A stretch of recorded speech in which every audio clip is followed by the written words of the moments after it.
2023, Russia ranks first in the world in the number of sanctions imposed. Сейчас впервые в истории Россия занимает первое место по количеству введенных на нее торгово-экономических санкций. Да, за 1000 аж там. Да, это просто вот. И вот вопрос возник, каким образом это влияет на ежедневные расходы обычных россиян. Вот у вас как это отразилось? На одежду, лекарства? Ну, на одежду я, в принципе, не интересуюсь. Лекарства тоже беру. Но у меня такие не сильно дорогие лекарства.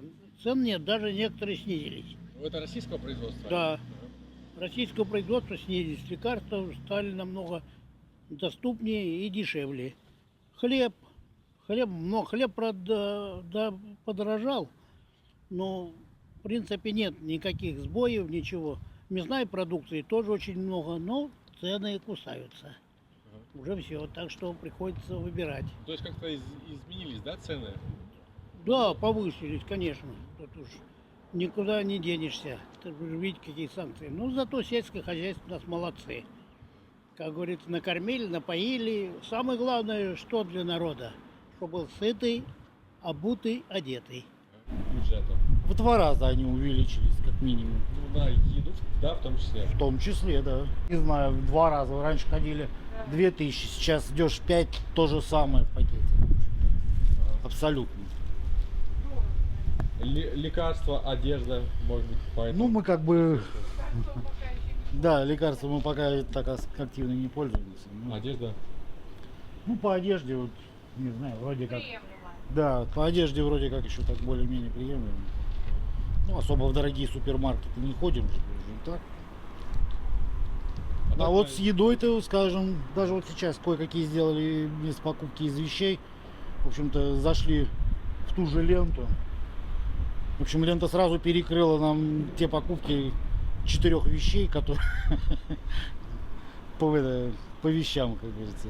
То есть их не стало в ассортименте или что вы имеете в виду? Что они выросли в цене, да? Да, та же лента, я говорю, казалось бы, магазина эконом-класса, социального направления. Ну, заходишь, как говорится, видно сразу же, что ценник там реальный. Да, что так дорожало, что так дорожает. Поэтому ничего не изменилось, только все, что дорожает и дорожает. И все. Ну, то есть Особо такой разницы нет. Нет. Пока муж работает, пока есть возможность, поэтому я на это не обращаю внимания. Если бы только на мою пенсию, то, конечно, это было накладно. А так как пока есть еще помощь. То есть как будто бы специальная военная операция не особо сильно изменила у нас, да, цены? Ну а что она изменила? Как цены росли, так они и растут. Если раньше, блинушки, Сталин с 1 апреля понижал цены, на 1 апреля понижал цены даже на 50%, то сейчас у нас только растут. Независимо от того, что идет эта операция или не идет эта операция. Яйца Поэтому... подешевели, нет, вроде? Ну, у меня приносят прям домой яйца, поэтому я не обращаю внимания. А вот скажите, может быть, на одежду какие-то, если не на продукты питания, а вот на... Вы знаете, это вы можете молодежи говорить. Мы старые уже покупаем их по 5-10 лет, носим одно и то же. Почти что не покупаем ничего нового. Поэтому с одеждой как-то... Это молодежь, да детей одевают. Я согласна, что все это дорожает. Вот. А мы-то донашиваем то, что у нас есть, более-менее. Вы ощутили изменения? Конечно, ощутили. Зарплата 20, а один раз сходил, 2500 истратил. Вот и все. Конечно, ощутили. Приходится работать на 2, на 3 работах, чтобы было как-то иначе. Вот и все. А так, хочешь кушать, значит работай. Дома он не бывает нас, потому что цены высокие. Вот и все. А сколько вот увеличились за последний год? Очень ощутимо увеличилось. Один поход в магазин за хлебом ничего не взяла, 2500 рублей. Ну, умножайте. А если еще мясо купить, если еще колбаски купить, то это ощутимо. То есть зарабатывать надо 50-70 тысяч, чтобы более-менее. А средняя зарплата по Луге у нас 20-30. Ну, только делайте выводы. Вот и все. Либо не ешьте. А вот 2500 вам на сколько дней хватит, вот, если вот так есть? Ну, вот я подзатарилась, на неделю хватит. На 1 неделю? Да. Ну, это при том, что ты еще купишь мясо, колбаски, там, хлеба. В конце концов, здесь же не на неделю хлеба. Ну, то есть на раз так вот. Ну, Вот, Мне никак. У меня сын там воюет с сентября месяца, уже 7 месяцев. Ничего больше. Какие? Да. Как было, все так и Я имею в есть. виду там цены на хлеб, как-то на молоко. Ну, они как что-то были, так и есть повседневное. эти цены. Причем тут эта операция и цены наши. Ничего не изменилось, ну просто нам же блокировали всякие логистические пути. Ну ничего, Заморозили. копейки какие-то переживем. Главное, чтобы там победили наши ребята и не погибли, живыми, здоровыми пришли. Пускай бы еще в 5 раз подорожало, бы бог с ним. Мы бы выдержали, правда? Уже 7 месяцев. 7 месяцев уже. Чечню прошел. Что ему 43 года вот в этом году будет? Ага. 19 лет или 18 было, в армию взяли сразу в Чечню. Представляете? Тут хоть ладно, он уже как бы более-менее, тут неделю-две подержали, а тут вообще пацанов. Вот вторая чеченская была. Целый год в Чечне в этой тоже. Пришел, кричал, орал, по ночам бегал, убегал. Женился и неудачно получилось, потому что с нервами все, ну, его первый раз. Вот второй раз женился, вроде все хорошо, и вот опять только мобилизация сразу. Он говорит: мам, ты не переживай, я бы все равно сам ушел. Если бы мне даже повестка не пришла, я бы сам пошел. Патриот. Сильно ударили по вашим ежедневным расходам, то есть и продукты, Слушай, и, я не знаю, я в магазин не хожу, у меня жена ходит. Мгм.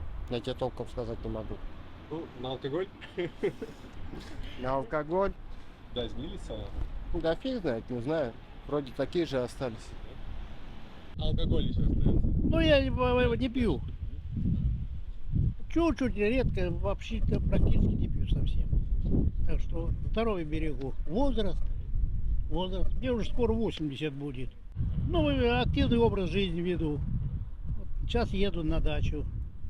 Там сейчас начинается посевная, посадочная, уборочная, поливка, прополка. Занимаюсь тоже. Сейчас рыбалка будет. Грибы, ягоды. Это мое хобби. Лекарства, одежда как-то. лекарства, одежда. Смотрите, квартира где-то у нас здесь в Луге бешеная стоимость. 13 тысяч рублей. В среднем, если мы берем зарплату, допустим, 25 минус 13, это половина зарплаты уходит на квартиру. Если ты, не дай бог, еще заболел или ты хочешь покушать. Плюс ребенок, надо платно заплатить за все кружки. Ничего государственного у нас толком и нет. Да, ребенок у меня ходит на гимнастику, это 3000, плавание это 3000. Ну так вот и делайте выводы, какие цены у нас и как нам здорово живется. Поэтому бегаем, прыгаем и скачем, работаем на все. Ну, цены кусаются, понятное дело. Что это непонятно? Конечно, кусаются. Особенно лекарства. Вот как они изменились? Да, в 2 раза точно. В 2 раза прям? Ну, примерно в 2 раза. И российские, и иностранные? А сейчас не поймешь, где какие. На них все по-иностранному понаписано, на всех и на наших тоже. Вот сейчас я кроссовки, допустим, смотрел, на всех написано по-нерусски, а где наши, где не наши, там попробую определить. Ага. Потому что надписи, почему в России должны быть надписи на английском языке, вот я вот этого не могу понять никогда. И никогда не понимал. Почему-то приезжаешь куда-то в другую страну, хоть Египет, хоть куда угодно, там что-то российских надписей нигде нету. А у нас почему-то все на английском языке, куда не придешь. Смысл какой? Ну, потому что бренды, а у нас нет российских брендов. Да почему бренды, если наше отечественное производство, почти все и то же самое пишут? Не, ну на Ну, нашем так же они, производстве, так нет, допустим, потом вот есть твоё бренды. они подделываются под наши, под их бренды, чтобы покупали как бы там хорошее, а это не нашинское. Российское плохое, а это хорошее. Это всю жизнь так было. Да? Да, всю жизнь так. Вот европейское хорошее, европейское красивое, а наше плохое. Ну, вот у меня пример. Домашние животные, да, дороже стало.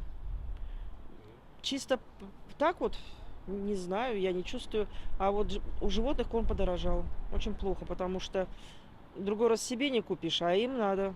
Хочешь, не хочешь, им надо. Поэтому... На сколько процентов? И дорожает он продолжает дорожать.